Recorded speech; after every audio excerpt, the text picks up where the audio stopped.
everyone. Welcome back to That One Video Galaxy podcast. I'm Jirard. I'm Brett. And I'm Ted.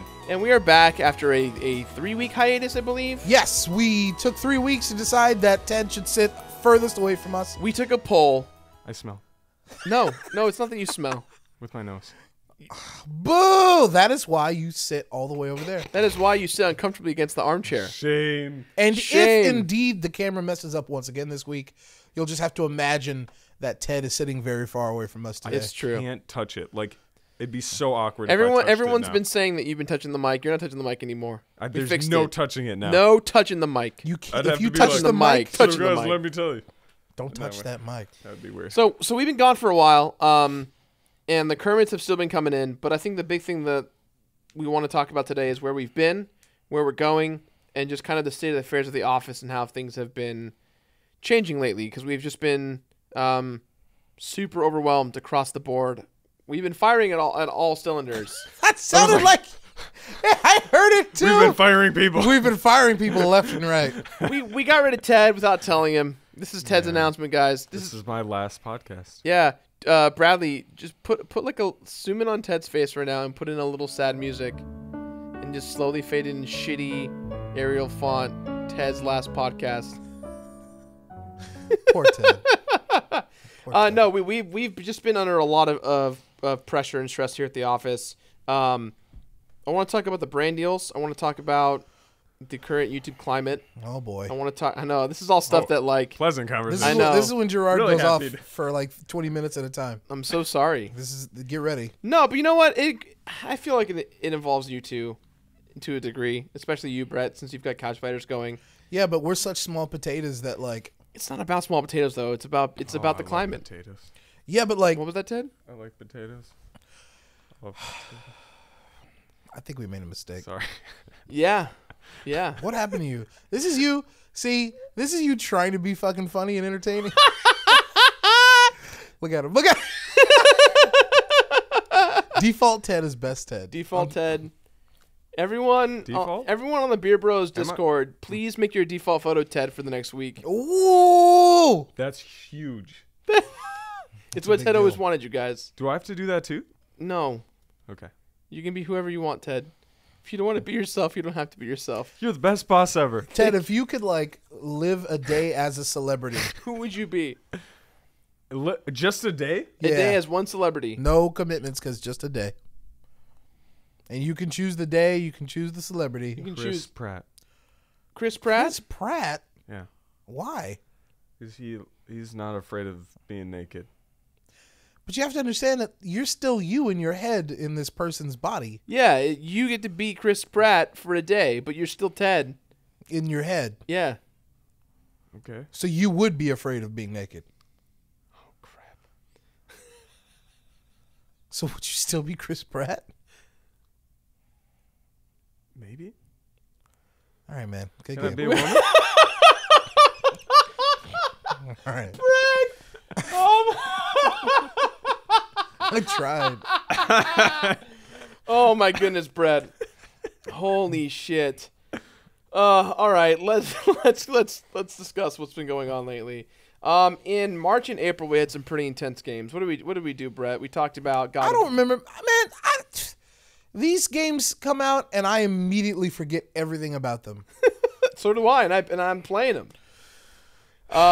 March we had so long ago. we had Uncharted 3. Uncharted 3. Uncharted 3. I'm gonna have to go on my phone and like look at what we did. That's Okay. true. Mass Effect. We did Mass Effect. That was a big boy. Oh, That was man. a huge boy. That was a massive boy. A huge episode that because of YouTube algorithms didn't get as many views as it should have.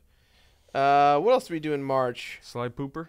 Sly Pooper. Was that March? That was also March, correct? Sly Cooper's fun. Yeah, It was. Sly Cooper was great. That was a great episode. It was awesome. It was really It was fun a to good watch. time. Because of the nature of what we do here, I have a newfound appreciation. I feel like we all do for lighthearted, smaller games. Oh my goodness, they're Yeah. genius. You're like, oh, this is delightful. Well, and not even because it's like, look how short it is, but it's like you appreciate the nuances of a small, cohesive piece of art.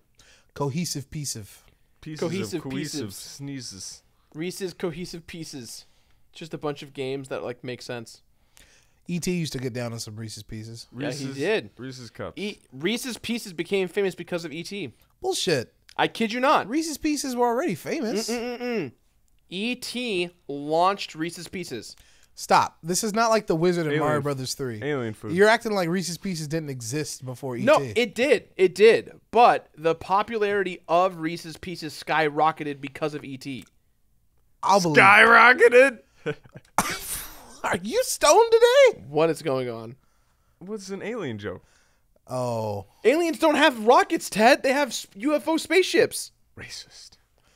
Oh, man. You're What?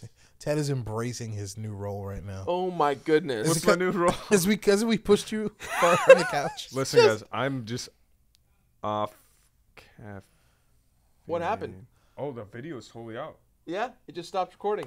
All right, hold on, We'll guys. still keep recording audio. I don't know what the fuck happened. But Oh, welcome to TOVG. Welcome. I don't know what happened. I just lost pretty video weird. for no reason. Didn't this happen to us last time? But like before we started recording, it like cut out a bunch of times. Yeah. You know what it might be? It's getting too warm. What? It's We're back, by the way. We're back, and we're still recording, by the way. Great, I guess. Just to make sure, I'm going to plug in these batteries. I think it's overheating. Jesus, man. I guess it's like a heavy-duty unit. It is. But you'd think it'd have cooling systems. It has fans, but I think they're being covered up. That's why I'm going to put the... It has fans, just like you, Jirard. Thanks, Ted. Yeah. It has fans, but they're covered up. Just like you. Kinda, yeah. Yeah. I think I'm gonna make my future self cringe super hard. What, we're watching this? Yeah. Well, luckily, we have audio and video to keep going, so we're A-okay. Sorry about that. We're back. Everyone still heard everything that just happened, so... We're back officially, guys. Sorry about that. What were we talking about? Ted being an idiot? Yeah, it's because we made Ted sit all the way over there. Sorry about that, Ted. You're fine, Ted. You're fine.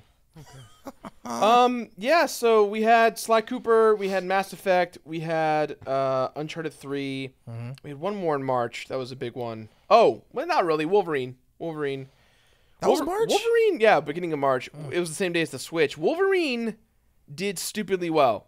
I did not expect anyone to watch that video, and it crushed. Because of Logan. Logan was great, and we crushed it. Did we put the word Logan in the title of our video? We might have. See, that's the whole thing about YouTube, is that you have to trick your audience into looking for stuff. It sucks. It does suck. I always feel scumbaggy whenever I'm on YouTube and I come across a video that is like proudly clickbaity. I hate that's why I refuse to bend for clickbait. That's why my version of clickbait is beautiful art. Like, and if you guys haven't seen this, like, Bradley, please show some of the artwork in like a cross-faded montage between the Beer Bros artwork and in between Wyatt's artwork for the Completionist. I mean, this stuff looks like art. It belongs in a frame in your home, in a museum. Stop it! Stop it! I knew you were fucking going Indiana there. Jones over here. I know it belongs in a museum, you guys. Next to the Statue of Liberty. But I really believe that the art speaks for itself, and it's really pretty and beautiful. And if I could make thumbnails like that, all the thumbnails look like that, I would, because then it's a creative process. Instead of making people's heads really big, making them really angry and expressive, and putting in circles and dots and arrows, giant bold impact font. Dude, that's like, yo, so and so, blah blah blah blah. Yeah, or cleavage. It's just, oh, nice. This is all an exploitation device to get the views going, and I think that's the unfortunate thing about YouTube is it's designing content creators to cut themselves short of creativity in order to ensure that people will watch their videos, and that to me is not content creating. Man, I think you were describing what like every medium has gone through. You know what I mean? Not to say that it's like it's supposed to happen. No, not at all. Sure. I'm saying like what you just described. You know, you're describing the rise of the Hollywood machine, the blockbusters and whatnot. Yeah. You're describing the cannibalism. I guess we're next. I guess that's how it's going to be. It's pretty gross. Yeah, go ahead. Do we know why they're called thumbnails? No. I think it's just the name they gave them. Thumbnail. Like, wait, that had to have been like an origination or An origin through origins YouTube. The story or first something. time I heard that term was on like old Windows UI stuff where I gotta look it up. it's like Because I was like you know how no you go way. into a folder and it's like, how do you want to view this stuff? A list, thumbnails, blah blah blah. Okay. That's how I first heard it. It's gotta be 'cause it's Thumbnails so are specific. reduced size versions of pictures or videos used to help recognize or organize as the normal text index words does for words. In the age of digital images, visual search engines and image organization programs normally use thumbnails, as do most modern operating systems or desktop environments such as Mac OS X, Windows, Linux, and yeah, that's it. Nothing comes after. So yeah, that's. Well, you defined it, but we There's didn't no figure out where it etymology. came from. Yeah, I mean, I got the page pulled up still, so let's see. It's just fascinating to me. Etymology. The word thumbnail is a reference to the human thumbnail and alludes towards the small size of an image or picture comparable to the size of a human thumbnail. While the earliest use of the word in the sense dates back to 17th century, the American Heritage Dictionary of Idioms is reported to have documented that the expression first appeared in the mid-19th century to refer to the drawing the size of a thumbnail. The word was then used figuratively in both noun and adjective form to refer to anything small or concise, such as a biographical essay. The use of the word thumbnail in the specific context of computer images as a small graphical representation, Right. as a large graphic, a page layout, etc., appears to have been first used in the 1980s. So it's been around for a while. Wow. Yeah. I didn't know that. The stuff about Super it interesting. being used in computer language is fascinating, but nah, man, that's burying the lead. I can't believe the term thumbnail has been around since for that long. And then it was just like 17th century to, Oh, it's to about as the big as my mid. thumb. It started for us in this era, 1980s. That's crazy. What were they referring to back then? Like, what piece of art was so small back then where they're like, yeah, thumbnail? Is that the whole thing of you doing film? Oh my God! Maybe it's that whole thing of like artists doing that. Do artists do that? Well, you know, like back in the the stereotypical artists, right? They do that whole thing of like doing the whole thumbs. You know what I mean? Like I think This- it's like I think it might this be is a matter like of, a frame. right, but like you know what I mean? Like Yeah, he's talking about. It's usually just like one keeping thumb. it. It's usually one thumb, I thought right? that was for like depth. Yeah, Oh or, yeah, like, to like but like if you're close looking, if you're each far away eye. from something and you're like looking at it, you're using your thumb to compare the size of it to the image you see. maybe. So that's fascinating. Maybe that's where it came from. I don't know. That That could be. sounds like where it came from, but I hope someone uses that image of all of us with one eye closed and thumbs out. Podcast. I look like an angry pirate. Or just a pirate. Pirates are usually. No, that's pretty true. I'm just a ornery. pirate. I'm just a pirate, you guys. Just my life sucks because I'm a pirate. So we had March. March was March, for lack of a better term, was a light month in my opinion in regards to production, right? Because Sly Cooper we had completed back in December. Uncharted I finished back in February. What else? Wolverine was done back in January, and Mass Effect was done on the fly. Mass Effect was the outlier that almost screwed up production for us, but Yeah.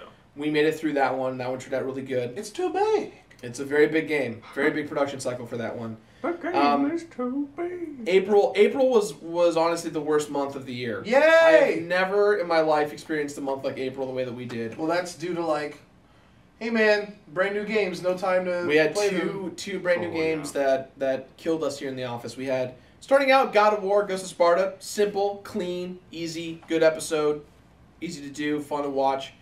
Then we had Ukulele, and that one was production hell. I spent a ton of time. I rewrote that script, I kid you not, 15 times. It was so frustrating. I'd get to the end of the script, be pissed off, and erase it. Or I'd be looking at other videos and articles, and I was trying to find my voice. Because I felt like, and everyone who watched the video who liked it was like, great video. Everyone else was like, good video, but. And that's the worst thing to say, everyone. Great video, but. Good video, but. It was alright, but. Because the next thing you're going to say is going to hurt my feelings or the production. Like, it's, no matter what. It's loved it, but Right. And I mean, it's the whole comment sandwich, right? You know, Yeah. your video was good. I didn't like the part where you talked about the controls, but it was entertaining. So the compliment sandwich was fine, right? I guess. Yeah.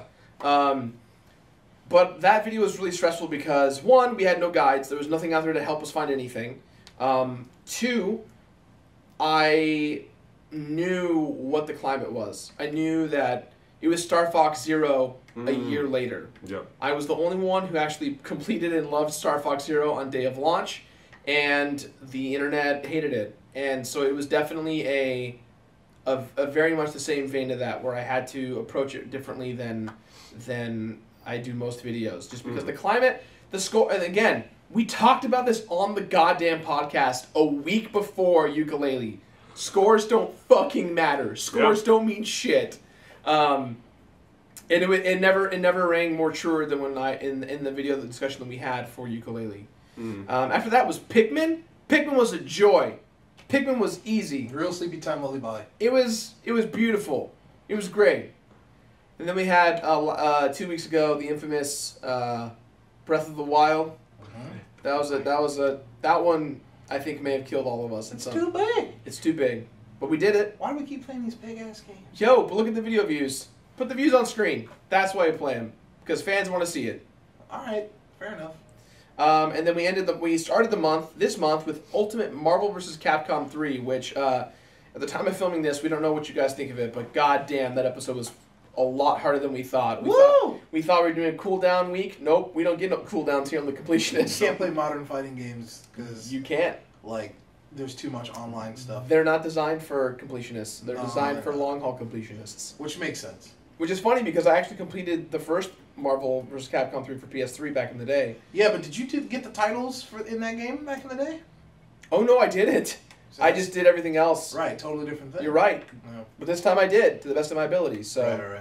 Right. So yeah, do you guys want to talk about how our weeks were in the past 8 weeks? How we were feeling? Brett, I know you were stressed out a lot about getting scripts on time, and Ted, you just had to do everything else in the office that no one else could do. I usually get bummed out when everyone else is like stressed.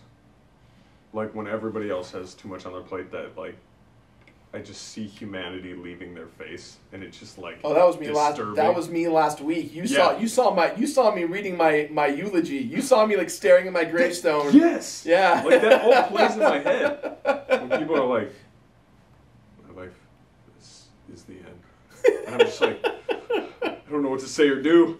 I don't know. I can't help you. I don't have the tools. You're that guy in the squad, man. You're that guy in the squad that's like, yo, whatever the commander's feeling, I'm good to go. What about you, Brett? What were you feeling? I don't remember the past 8 weeks. It's all a blur. You don't remember how that's part of it. You and I slept here together? Wow, that could have been put better, but sure. No. Together? You know I purposely went out of the way to make this weird. Sure. When did we sleep here? We slept here for Ukulele, and I made you go home for Breath of the Wild. I slept here for Ukulele? Yeah, because we had Dark Souls the next morning. Yeah, I think I remember sleeping exactly where I'm sitting. Yeah. Like, it was rough. Was that for Ukulele? Yeah, it was. Oh, I see. It was Ukulele, and then Breath of the Wild was last week. You guys left like 7 a.m. Yeah, I remember now. People don't realize we produced the show up until the episode's released. Like sometimes, like that's not the ideal. We're not shooting for that. It's not what it is, but it ends up becoming that with episodes like this. Sometimes, Marvel 3 hopefully isn't that way. It's to give you an idea. It's Thursday. We're exactly 24 hours away from Marvel 3 coming out right now. So hopefully that's not the case. We get out here on time. It can be really rough. Like, I don't mind staying late. It's just that when you have stuff to do the next day as well. That's the worst because you just get wiped out. There's just no way. You can't do anything. But yeah, I remember sleeping in this spot. Not even on the couch. Like I'm not a dude that'll sprawl out on the couch because like I feel too uncomfortable like sleeping on a couch in a foreign place. Sure. So I'll just do this thing for 8 hours at a time. Yeah. No problem. It's the worst about the past 8 weeks is two things have happened in the office, or just in YouTube in general and in the office, right? First and foremost, we had the adpocalypse kind of come.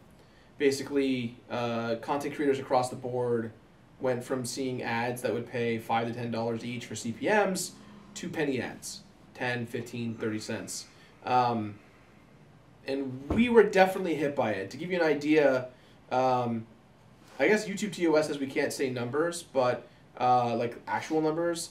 But for the month of April, we had 2 of our best performing videos of the year, Breath of the Wild and Yooka-Laylee. Our growth and our numbers had never been better for the year so far. Mm. Our total amount of what we made was what I made in the first year of the Completionist. It was that low. It was like disgustingly low. And luckily, because of Patreon, because of GameWisp, because of Big Bad Bosses, because of Yeti merchandise, and because of streaming, when I do stream, we had so much saved in the bank for all of us that I didn't have to let anyone go. If we had just been completely dependent on the YouTube model, I would have had to have let go at least half our staff this month. But because... Man, I thought we were joking before. Firing people. Are you being serious? I'm being dead serious. I would have had to let some... But again... So next month we could just be maybe gone. Well, that's the thing, though. We're not because of this network we created. Oh. GameWisp is keeping Beer Bros thriving. Patreon is on a downsend, but we're trying to revamp it to be something more reliable. Big Bad Bosses is always selling really well, and so is our Yeti merchandise for Completionist and Super Beer Bros in their own right. And I've been doing a lot of con appearances in which I've been getting paid to go to those cons. So we're actually one of the few YouTube channels out there. That's why I'm not complaining about AdSense in the public sense.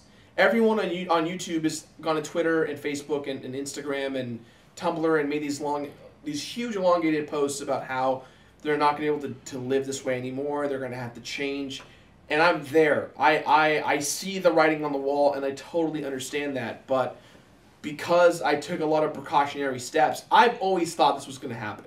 I have been the guy wearing the silver hat, the aluminum foil hat that was like the end of YouTube is near all the time. And I've been saying that probably since 2013 because I knew that something like this was going to happen, and it genuinely scared me. And so I knew that as production ramped up for Completionist and Beard Bros and bigger projects like Big Bad Bosses and the personal channel were coming to fruition, I wanted to make sure that at the end of the day, no matter what, we were okay. I mean, you just saying all this is like waking up and having somebody be like, yeah, man, you almost got shot while you were asleep. I'm like, what? And then you look to the wall and there's like 2 bullet holes. Brett, I don't mean to stress you out, my dude. I don't want to stress you out. Like that. I mean, that's the thing is that one, and I hope you guys know this from the bottom of my heart. I would take a pay cut before letting any of you guys go. I would make sure that my income would go straight into your guys's to make sure that you still have a job here before anything. You guys are the reason why I get to survive, hands down. Like I don't get to live any part of my life without you guys as my team, and you guys are so important to me, and I don't ever want to see you guys. I don't want to. I've never had to fire anyone because I couldn't afford to keep them. I've had people have asked for money, and I've said I can't pay you more, so they found better jobs. But I refuse to let someone go just because money is tight. I don't want to do that. I just don't believe in that methodology. Yeah, it's my job. It's my job as CEO of this company and as the creator of all of this to ensure our future successes and strides. And I'm not letting that happen to you guys. It's my job to be your bulletproof, your bullet shield, if you will. Thank you. But at the same time, it's also not your job. It's also not your concern to worry about your stability, right? It's no one's concern. That's like going back to the idea of that's why I haven't really been vocal about it. But to the other caveat that I'm trying to explain is that brand deals. Now, I did a big video on the channel about 3 or 4 months ago talking about brand deals and how important they are. And in April, we had 5 brand deals. 5 brand deals. All of them were very large in terms of, not in like money, but in terms of the scope. A lot of deliverables. They're too big. Too big. So imagine doing Breath of the Wild, Yooka-Laylee, Pikmin, God of War, 7 episodes of Beer Bros a week, and these 5 brand deals that require immense turnaround times with our production staff. It's like we were already in the pressure cooker from everything else. You had the brand deals. We're teetering in terms of just surviving for our own lives. Yeah. And so we had a lot of late nights here over and over and over again. But the saddest thing about the brand deals is, one, they secured our financial security for the year. Like, they really helped us. So sad. So it's not sad. What is sad, though, is that the relationships at the cost of those brand deals are now burned. So, for instance, I won't say what companies I've worked with, but the companies I worked with the brand deals did not like the videos and the reception. And so... All of them? Not all of them. Some of them, though. Because the view count was low, the dislike ratio to like ratio was off, and because of all of the negative comments attached to the video, the videos, relationships just kind of torched in front of us. Companies that I was hoping to work with and continue a relationship with. And this is not against the companies, and I don't want to say any companies' names because maybe I'm wrong, and there is future relationships in the works, but we definitely speak with them in communication, and some of them have been like, yeah, we're unhappy with how this turned out, even though we liked your video. And so I guess if you're watching at home and you're wondering how you can help a YouTuber out when they do these types of brand deals, one, you have to look at perspective. You can't sit there and say, like, I mean, you can say they're a sellout, obviously, but I think your actions as an audience member have ramifications in those moments because they read the comments, they aggregate the data, and they use it for future brand deals. You know, I kid you not, they do this. It's market studies that they invest in themselves in these videos to then turn around and use as their stepping stone for the future.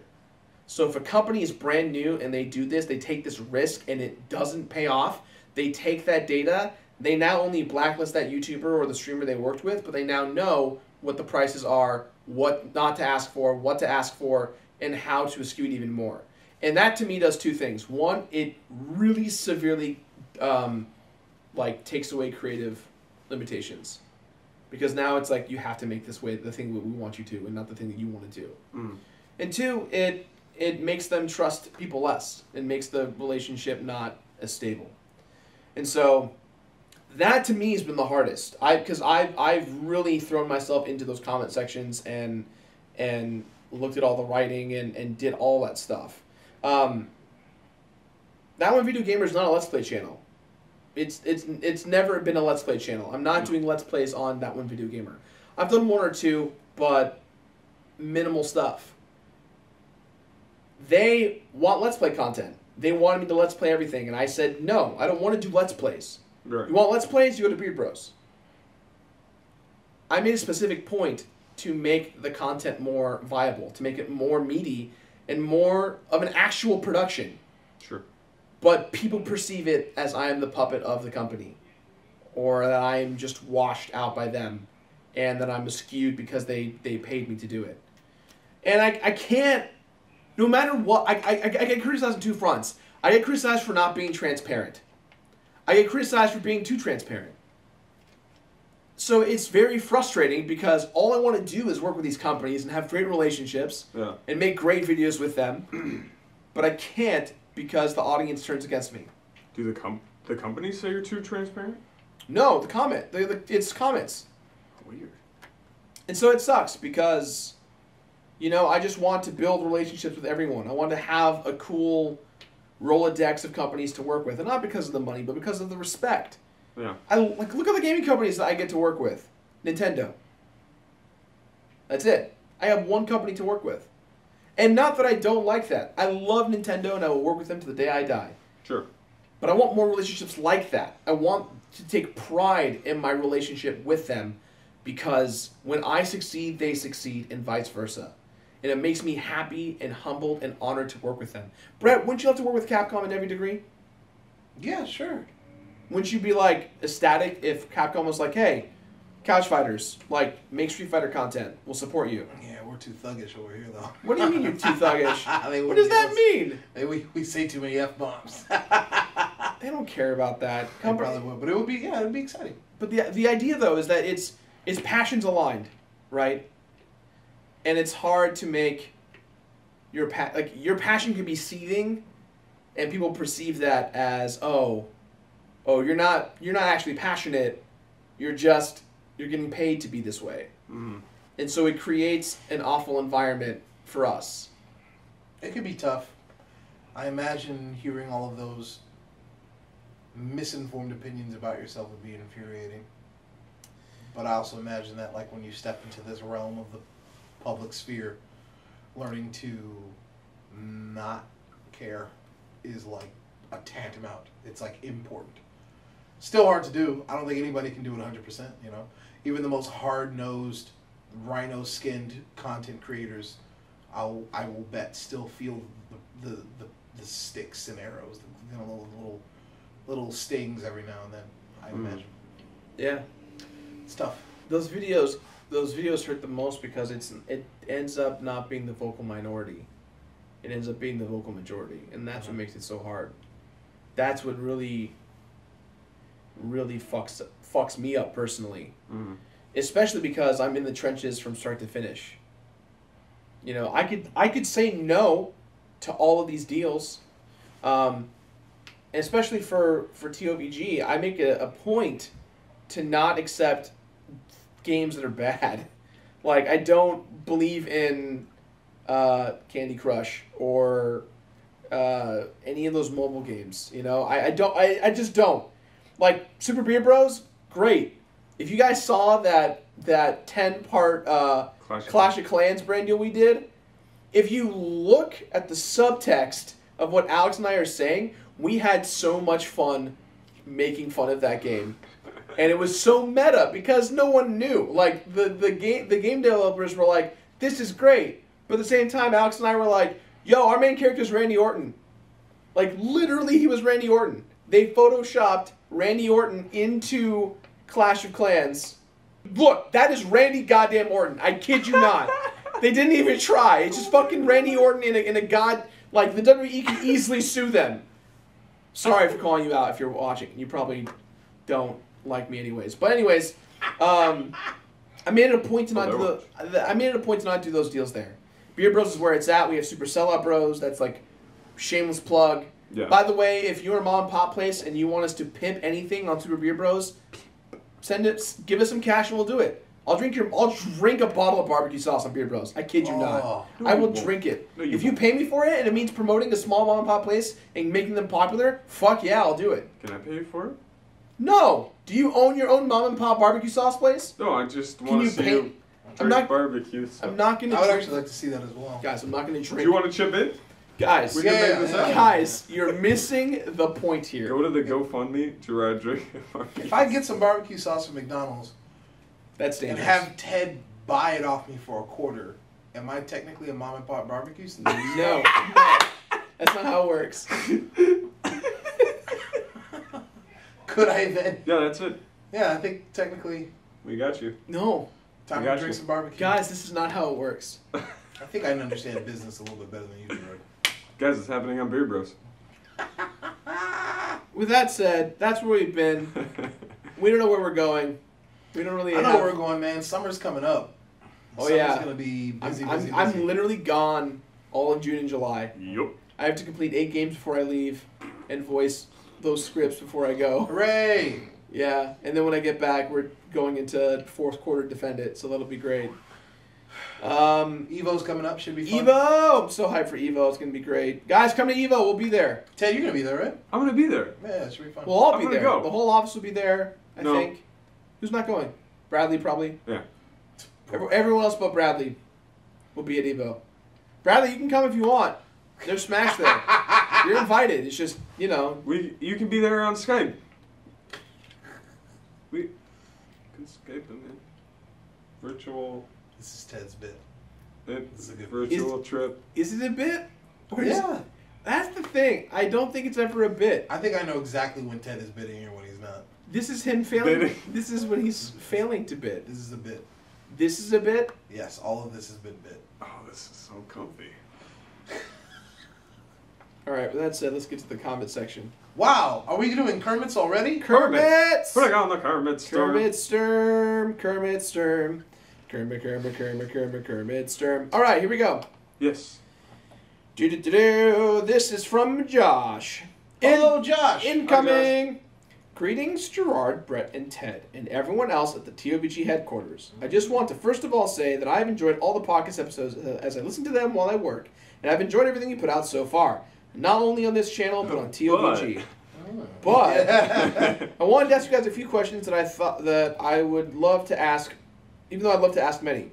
First off, what is your favorite Mario Party game and favorite Mario Party board, even if it's not from your favorite Mario Party game? Second question, who's your main player for Mario Kart? I would say my favorite Mario Party game is 6 because I get the most out of that personally than the others. That was also the first one I owned. Also, my main character for me is Yoshi. Thank you for taking the time to read this comment, and hope you guys have a great day. Hashtag too much pizza. P.S. Jirard, keep up the good work with Buff Boys. Josh, thank you. Pizza. Freddy Fazbear's Pizza. P-I-Z-Z. Whipped cream flows like waterfalls. That video made me, like, my skin break out from laughing so hard. Weird. Yeah, you might want to get that checked out. Not like break out as in, like... Break out! No, it was like my eyes were bloodshot red, and Yeah. like I was like flushed in the face for a day. Okay. Wow. You know? That's pretty powerful. You know, I've never played a Mario Party game for more than 15 seconds. Hours.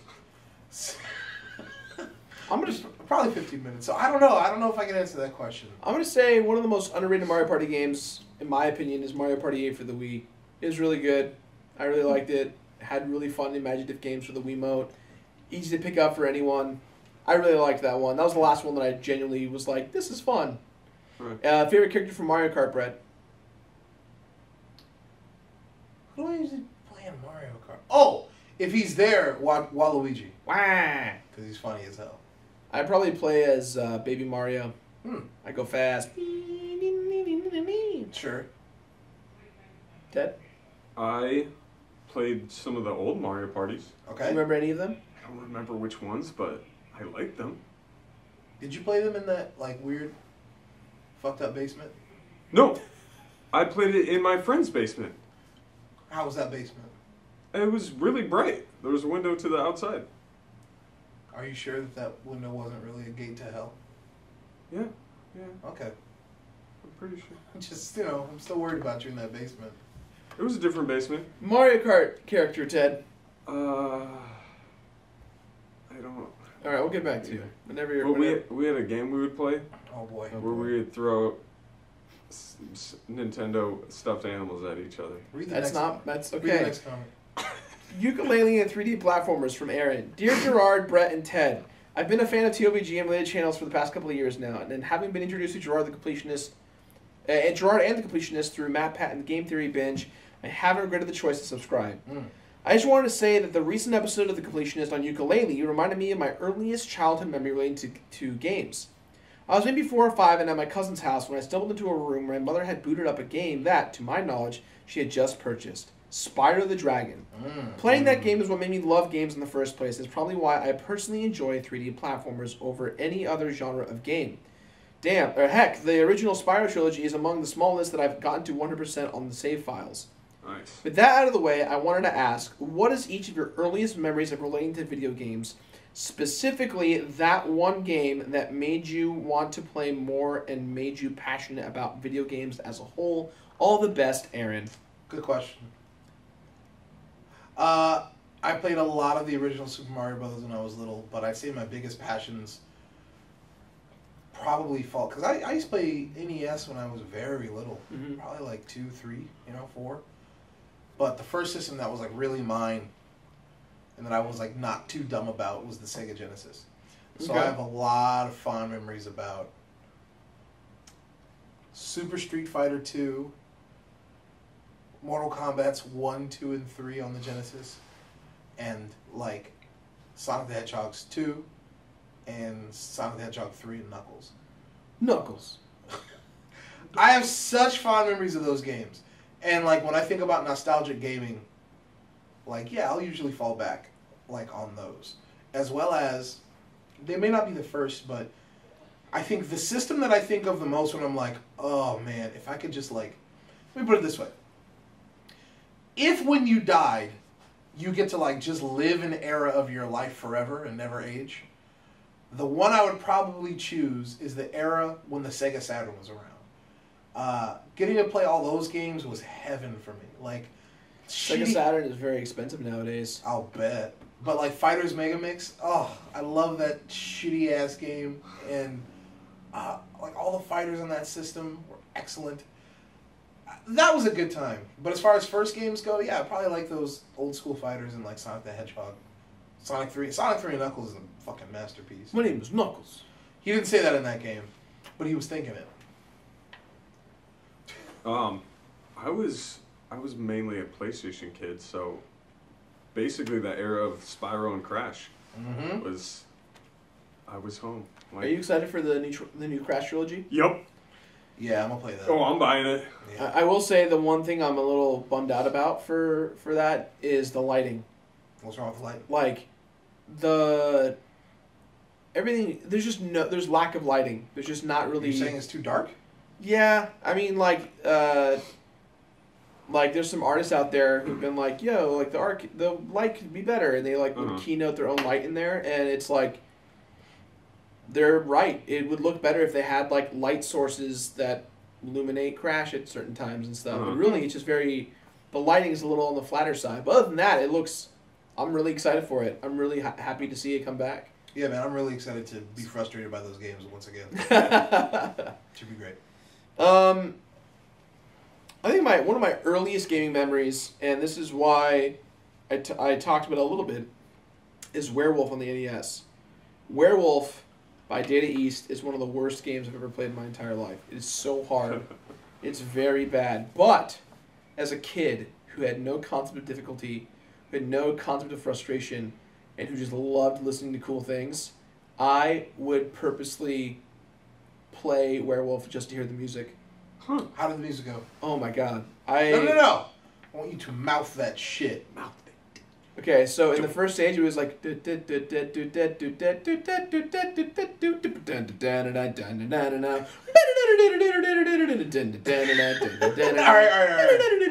What about another stage? When you turn into the werewolf, or when you were the human, Yeah. it was like, oh fuck.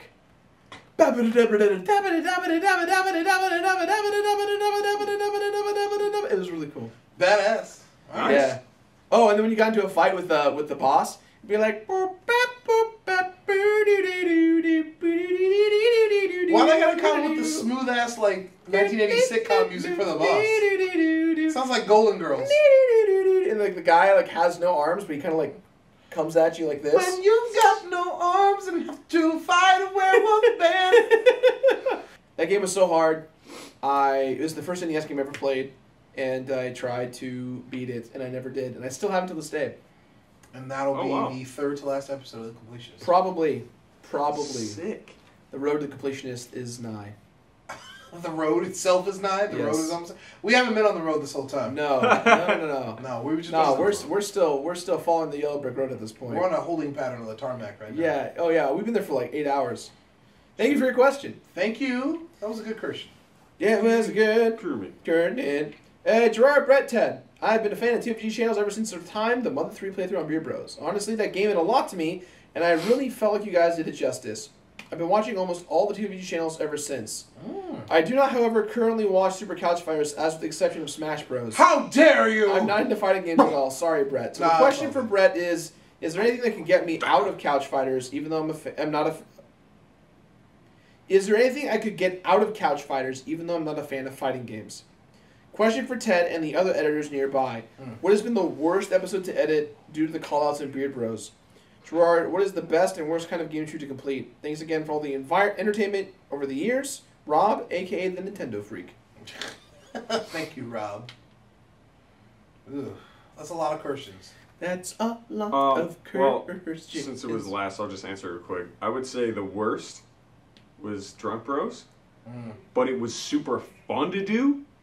It was just the worst because it was like you're talking about Luigi. Yeah. Mario's missing Drunk Bros because there were so many callouts. It was really hilarious and fun. Did you see that, Brett? But like some of them, I remember every time we saw every time you like went to a museum and you solved like the mystery of the museum and you saw the monument, they had this shitty image of... Put it on screen, Bradley. This shitty image of Luigi with the camera. And every fucking time Alex and I saw it, we'd get pissed off. And we'd yell at Ted, Chris, and Pat to fucking fix the sprite every time. It's like, fucking fix that shit! Like, every single time, fix it! And they'd be like, put in another statue. Put another statue. And then make it fight some other dude. My favorite one was like, put Nemesis in the foreground. Like, really, really... Well, no, the background. Really far back on that mountain. Have him shooting something. Alright, next one. It was great. It was so much fun. Put a pizza on screen. Put a pizza So on it's like screen. the worst and the best series. Yes. Yeah. It's a lot of fun. Yeah. And some of them is like, I didn't know exactly what they wanted, but there was just no time to ask because it was all the time. So, Yeah. just hoping I got the right thing. Oh, God, that was so fucking funny. So good, though. Okay, so that was the last question that person asked. Yeah, Brett, go ahead. You go first. Well, I'm not sure what you can get out of couch fighters if you don't like fighting games. I mean, you say you like Smash, so I mean, maybe I don't know, like whatever you like about Smash, maybe you can find some of the stuff that you like there and the other things that we play. You know. I think the big appeal for me as someone who watches Couch Fighters is learning about how to play the games. Yeah, sometimes like we have one or two series that are more educational than not, but a lot of the time we just have a good time. You know. Yeah. I think as not like a huge fighting game fan, I really like the throwbacks. Runnabacks. No, it's throwbacks now. Throwbacks. If you don't want that, throw it back. back. The fish is too small. Throw it back. But I like them Take because your shit back. You're already married. Take that bouquet and throw it back. I like them because it's a lot of times it's like you guys experiencing the game fresh. Like Yeah. That's the premise of the show, and like, Which I people think still don't is- understand that. Like the comments, like read the move list before you start. I'm like, no. Like the premise of the show is like you just came home and your mom rented this game for you, with and it's you and your friend figure it out. yeah. And that's fun. No manual, no buttons. Nothing. Easy peas. Nothing. But yeah, it's a good time. Like honestly, I think of Couch Fighters as more of two people having a good time, more so than just fighting game content. Yeah. Mm. It doesn't even seem like a fighting game channel to me, but Mhm. of course it is. But yeah, maybe you'll find something you like. You never know. Did he have a question for you? For me, best and worst type of games to complete. Worst kind of game to complete is MMORPGs Yeah. because they keep creating content and they take things away for seasonal purposes, and that's just not my jam. If Yeah. if you're gonna implement stuff like that, you should always leave it there for someone to do. And Best not type of game to complete? 3D action platformers. Yeah, they're a My lot of fun. favorite. I fucking love them. I like what I've played of ukulele so far. It's fun, and the cool thing about it, and this is what was great about following ukulele and the production of this, is that they're so passionate about fixing everything. Like literally, in 2 weeks, there's a patch that's gonna fix the camera. There's a patch to get some of the bugs out, and I read something else too. Like they're adding a new feature. So like they're adamant about rectifying the issues they had.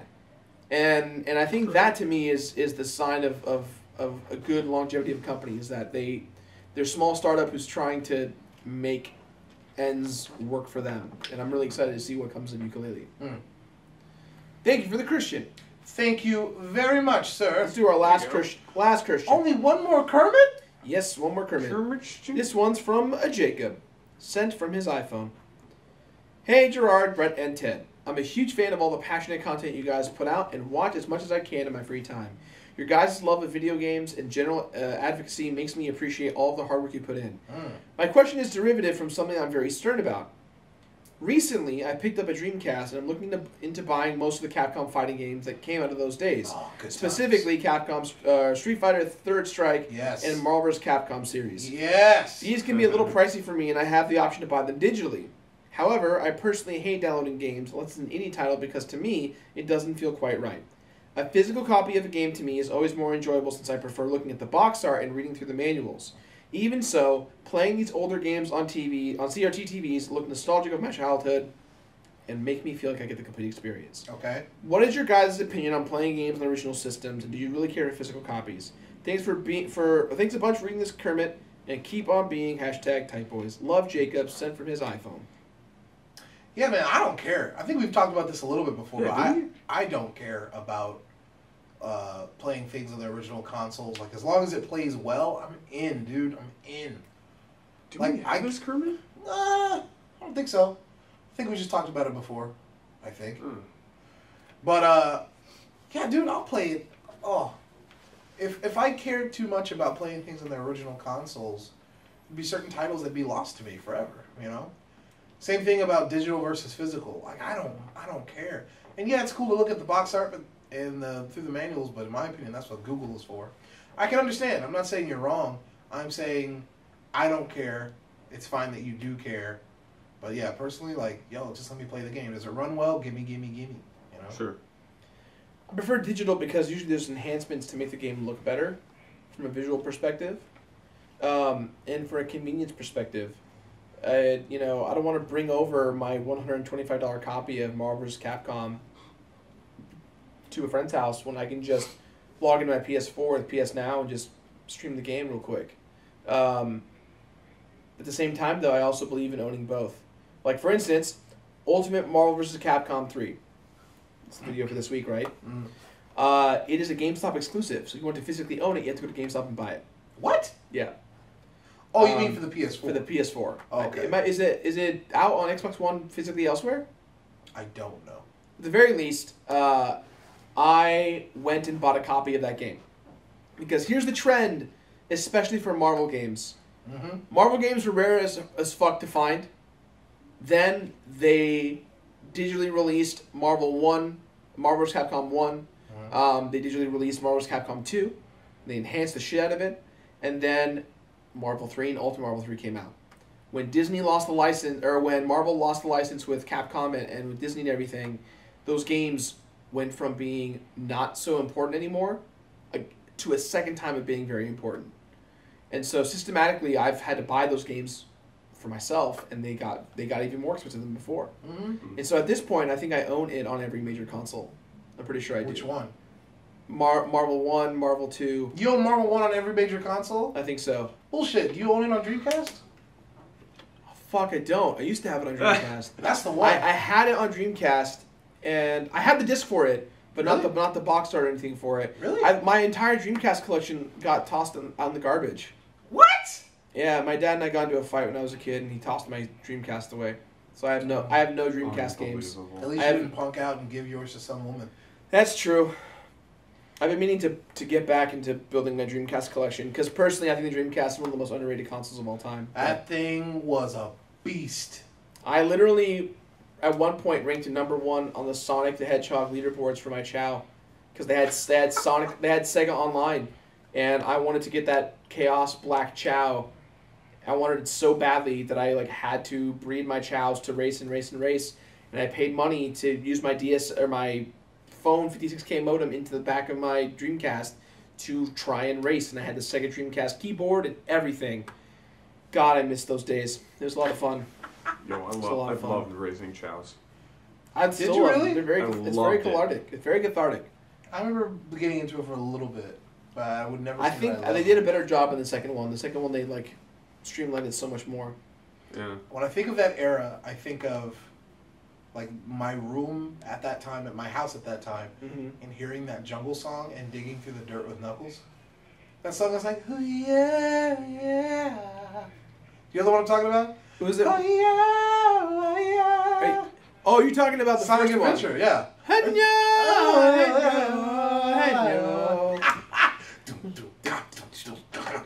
Yo, and where the fuck are these crystals? Yeah. Sonic the Hedgehog for Dreamcast and Adventure 2 I love. Everyone in the general gaming populace hates them, but I fucking love them. Yeah, they're part of the childhood. They're great. They're great. Can't knock them. I remember when that got re-released as a digital copy. My name is Knuckles. For Xbox 360, and I'm like, day fucking one. I got it on PS3 day one. That's what I'm saying, and I loved it. I wasn't gonna review it for the show, and then it got released digitally, and I was like, this is mine. Oh, yeah. Good stuff. Yeah, digital. I'm all about it. What about you, Ted? Physical or digital? I love digital, especially for Steam. Gimme digital only. PS4 only hard copies. What? Weird. Only. Why? Consoles. I feel like are where it's at for hard copy games. I that's fine, you guys, but there's some beautiful thing about being like, oh, I have all of my entire game collection at the touch of a button. It's true. Until we have Google Fiber in every building, I will stick with my hard copies. Because it takes too long to download stuff. Yeah. If I'm buying like an old game on PS4 through the digital store, Yeah. dumb. If it's an older game, yeah. Sure. Because you can't get it anywhere else. But I don't really shop on PS Store very much. I understand. Guys, this has been a great podcast. Thanks for being here. We learned a lot. It's always fun with you guys. I learned that I dodged bullets the other month. I hope you don't Me harp too. on that, Brett. I hope you guys don't harp on that. No, it's just, my heart's beating because, you just told me, like, yeah, man, you almost got it. No. That was it. Guys, when I say almost, I mean in the sense that, Get on. like, Pack up your shit. had it continued for 6 months, we've been in trouble. But it only happened. It happened for 2 or 3 weeks. Do you So, think it'll get better or worse? I think it depends. It depends on the ads that come forward because a lot of companies are boycotting YouTube to get better ad rates and better respect for them because YouTube is saying we're the only ones, so take it or leave it. Now, because of all the controversies, it's really at the helm of YouTube to decide what they're going to do, and I think they're trying to atone for their sins for what they said. With that said, if you're a gaming company and you want to sponsor a long-term series, we are looking for a long-term sponsor for the Completionist. So, fuck it. Mom and Pop barbecue sauce. This episode of the Completionist is brought to you. I'll fucking drink it. That's us, Ted. I'll fucking drink it. We'll even call it Mom and Pop barbecue sauce. Guys, why would you want to pay the company that is This paying is you to Mom do this? and for To you? number Mom and one, Pop to make barbecue. you drink barbecue sauce. And number two, like to have a picture of me and Ted on the cover with like a thing of barbecue sauce, but we look like that fucking painting. This like what is it called? American Life. The pitchfork. Yeah. And I'm dressed up as the woman, and Ted is like, that'd be tight. Aw. Guys, thank you for being here. We love you all very much. We had a good time. Hopefully you did too. Before we go, Ted, awkward fact of the day. Oh. Did you know That's been the podcast, That's you been- guys. that Spain it actually means the land of rabbits? That true? Mm-hmm. Yo, don't. While he looks it up, we'll see you guys later. I need to know if it's fake news or not. That's fake news. No. Is Fuck. it fake No. news? No. We have to look it up. Fake news. Next week we're looking it up. All right. Later, man. I'm Jirard. I was Brett. I was Ted. We'll see you next week. Bye. In the land of bunnies. We're gonna be in Spain? God damn it, Ted. Well, yeah.